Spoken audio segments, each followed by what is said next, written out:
was one of the first people I came out to. And Hey guys, this is Derrick Knight. So I just got to interview Jae Fusz, Britney Spears' dancer. Hey, welcome to the Derrick Knight Show. This is Derrick. I'm interviewing a special guest tonight. He is a dancing god. He dances with the world's biggest stars like Britney Spears, Nicki Minaj, Kesha, and Christina Aguilera, just to name a few. Please welcome Jae Fusz.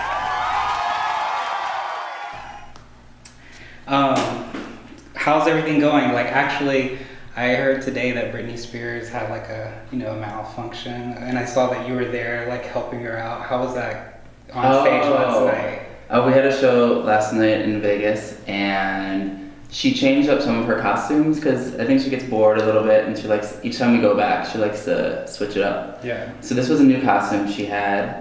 And there was a part where I think her boob like almost started to come out. Yeah.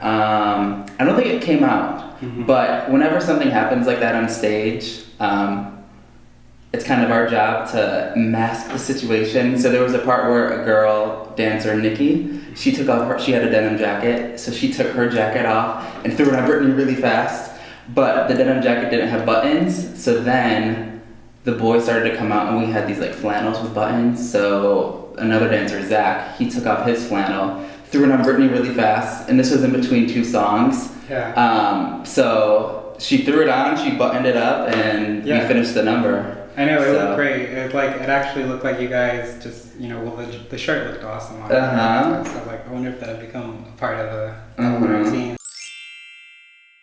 But I'm really excited that you're here today. Like, this is actually a dream come true. Like, I like the fact that you were on stage with, such a pop icon, and now you're like here with me in Hollywood. Like, that means a lot. So thank you very much for being here. Thank you for having me. Yes, for sure. So you're originally from Buffalo, is that correct?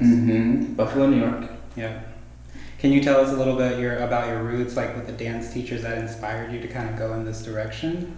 Okay. I started dancing, taking classes when I was, I started dancing in my church when I was probably like 13, but nothing serious. Like, we would just like make up routines, and even my whole life I loved dancing. I was obsessed with Britney and all these pop artists, and I would love to learn the choreography like in music videos and stuff. Yeah. So when I was 15, somebody at my church was like, you need to go to this dance studio called the Future Dance Center. Yeah. And start taking classes, you're really good. I was like, okay, because everything until then I was self-taught.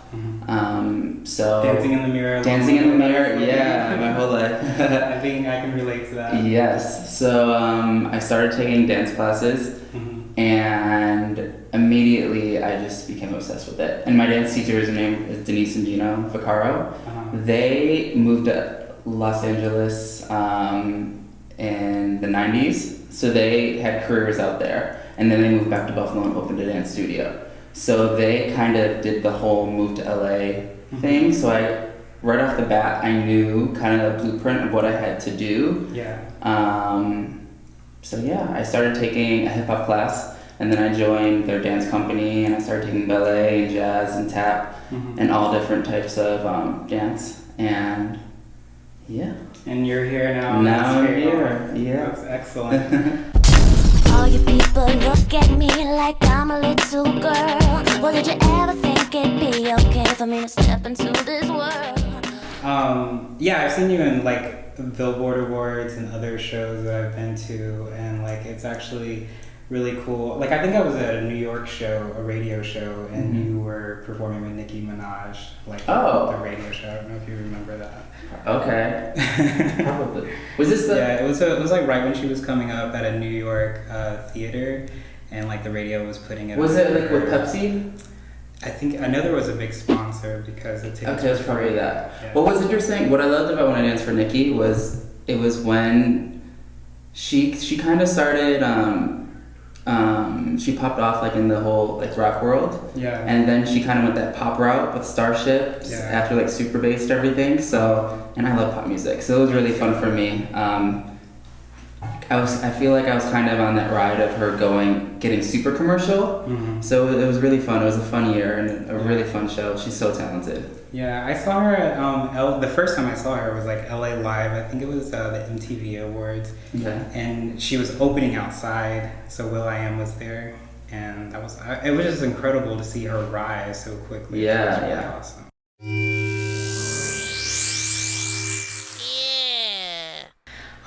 So, like, what now from Buffalo, which is kind of, I guess you could consider that like a small town in a way. Well, it's a world away from Hollywood, especially. So, what is it like coming from Buffalo and like here to LA and dancing for these big agencies and actually performing with someone that you looked up to, when you were dancing?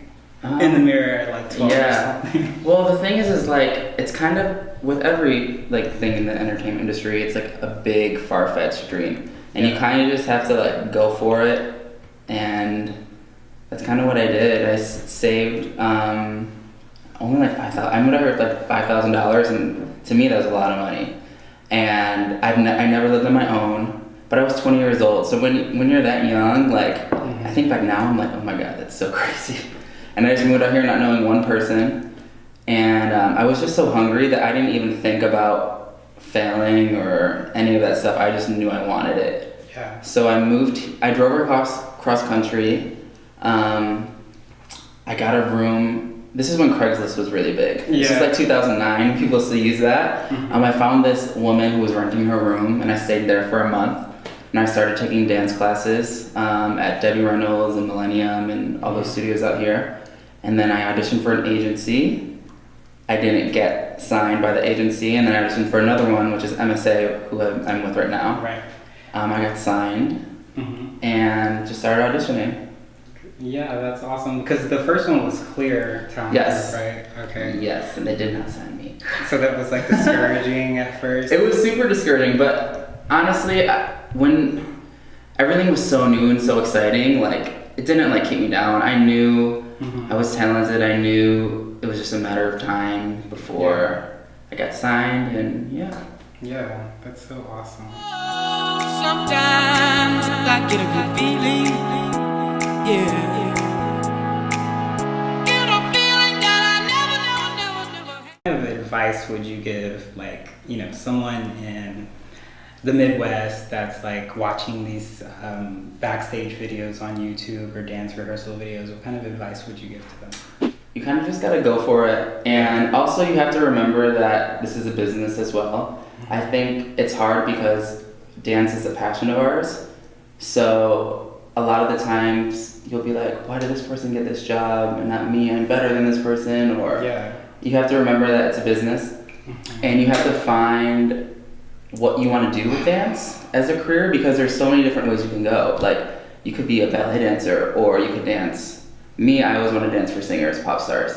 But also there's, where do you fit in the industry? Like me, with my look and like my body type, I am more built for female pop artists, where they want like good looking strong guys with muscles, I'm not gonna really dance for like a Chris Brown or a Usher, I can totally see you dance. I mean, maybe, but but you have to find your like window, because some people like who are like 27 and dancers, they look like they're 12 years old. I have friends like that, and they do all these Disney movies, and they make so much money because they look like they're kids, and you would never know. So you have to also find where in the industry you fit. Yeah. And just keep that in mind, and know that just because you don't book a job, it doesn't mean you're not talented, doesn't mean you're not the best one, any of that. But it is a business, and treat it like a career, And stick with it, because there are some people who start working right away. There are some people who it takes them years to start booking jobs, and just staying consistent and keeping that love and that fire for it. Just wake up and turn on.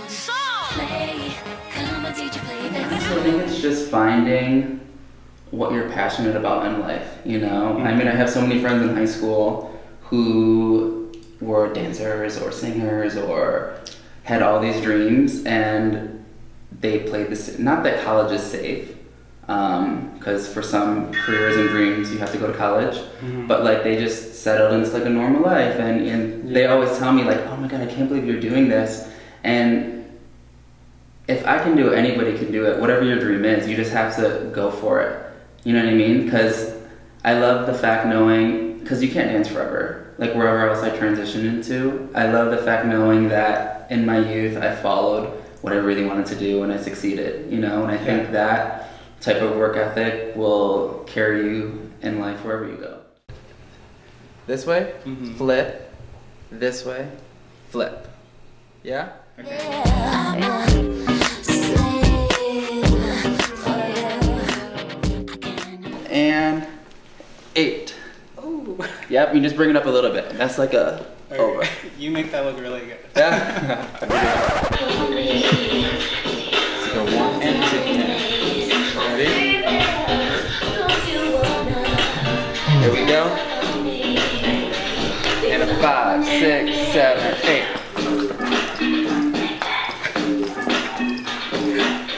Oh, that's so good.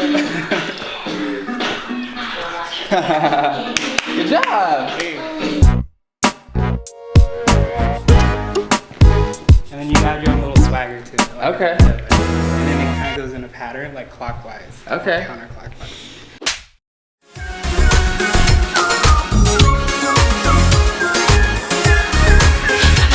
To move, come let me take you on a party ride. And I'll teach you, I'll teach you the electric slide.